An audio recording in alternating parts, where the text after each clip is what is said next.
This one has 4 locations: Spain, off the coast of Africa, Greece, and Cyprus. Atlantis may have been found. It's not even right grammar. I didn't know that Peru, Mexico, and Mexico were even on the list.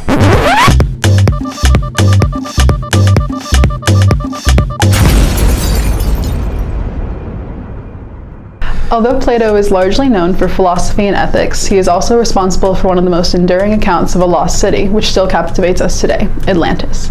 Although the story of Atlantis was written over 2,000 years ago, people have become consumed with the idea of finding the physical city, and claim it can be found everywhere, from the Sahara, Spain, Antarctica, the Java Sea, Cuba, and even on Google Earth. But they're like, we found it on Google Earth.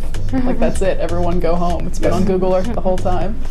Fans of Atlantis draw from all sorts of fringe fascinations, including pyramids, Atlantean alloys, more Google Earth, Lemuria, Eden, mermaids, and just a little bit of Hollow Earth thrown in there for fun. But where did all of this begin? In 360 BC, Plato wrote the Timaeus and the Critias as part of his collection of late dialogues, which also included works such as the Philebus and Laws. In the Timaeus and Critias, Plato describes an island to the west of the Strait of Gibraltar, or Pillars of Hercules, that is larger than Asia Minor and Libya combined. When translating Plato's story originally, there were 2 different translations that came about. One that said that Atlantis was larger than Asia Minor, which would have been the size of ancient Libya, which was a huge portion of North Africa at the time, and then between Asia Minor, because the word for between and larger than, for some reason, didn't translate correctly. It's made up of concentric rings. He claims that this island existed 9,000 years before his own time and was home to a wealthy civilization and naval power. It's saying, like, is it like 9,000 like years, or is it like 9,000 solar years, or lunar cycles, or It's about to get terribly complicated. reigns of various kings? I think the more questions they pose, the more openings they have for different locations. Like if they open it to 900 or 9,000, or then start saying, is it the lunar cycles or the solar years? Like then that opens us to a lot more. Yeah. Claimed to have found massive man-made structures beneath the ocean, including 2 walls resting on a slope, which he claimed to match Plato's description. Atlantis' society became more and more corrupt over time.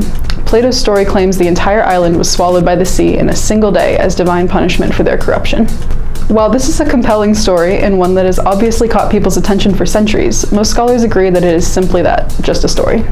James Rum, professor of classics at Bard College, argues that Plato likely created the story of Atlantis to illustrate some of his own ideas. Atlantis' constitution that Plato described is also similar to the constitution that Plato outlined in his Republic. Themes about ideal societies and the eventual corruption of those societies are common in Plato's writings, and Rom believes that Atlantis falls into line perfectly with other fictional works by Plato. So, if Atlantis is just a story, where did Plato get the idea? 3 of the most likely options are the explosion at Thera, the Sea Peoples, and the citizens of Helike. Thera has already been thoroughly covered, so we're going to focus on the Sea Peoples and the citizens of Helike.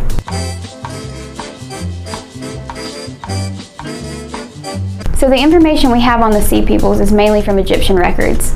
The Egyptians described these people in terms of battle. They were known as a force of naval raiders from west of the Mediterranean, but their true origins are still unknown. As mentioned in the Stele at Tanis, they came from the sea in their warships, and none could stand against them. So what fits? What we do know about the Sea Peoples that support Plato's Atlantis is that they line up with the dates Plato gave. That is, if there really is a typo and it was 900 years before his writing and not 9,000. Though their true origins were not known, they were said to be from an island or peninsula located in front of Gibraltar, or the Pillars of Hercules. They were said to be destroyed by violent earthquakes and floods overnight. Alright, so what doesn't fit? Though the Sea Peoples do have things in common with Plato's descriptions of Atlantis, there are some flaws with the comparison. For starters, as we've previously mentioned, the Sea Peoples' origins are unknown. The Sea Peoples are also not one group of people. According to the Egyptian records, this group was comprised of the Shurden, the Sheklesh, Luka, Tersha, and Akawasha.